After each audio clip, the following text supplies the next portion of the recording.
फुल करा.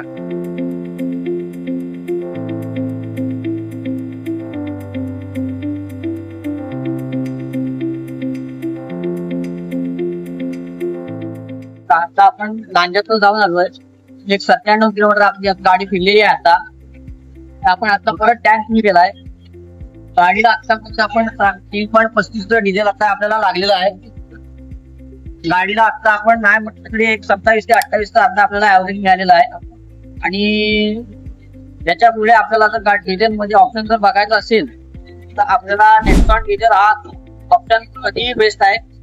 याच्यासाठी तुम्ही एक रत्नागिरीला SP ऑटोला व्हिजिट करा आणि चांगला पर्याय म्हणून नेक्सॉन गाडीकडे तुम्ही आवर्जून लक्ष द्या.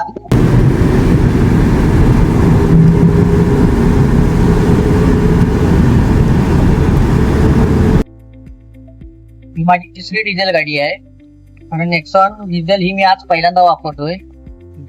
गाडीची स्टेबिलिटी, गाडीची मायलेज, सेफ्टी या तिन्ही साईडने आपण जर विचार केला तर गाडीकडनं मी पूर्णपणे हॅप्पी आहे. आणि याच्यानंतर पण आपण कोणाला पण जर मला हे करायचं झालं तर आपण नेक्सॉन डिझेल गाडीसाठी मी सजेस्ट करीन लोकांना.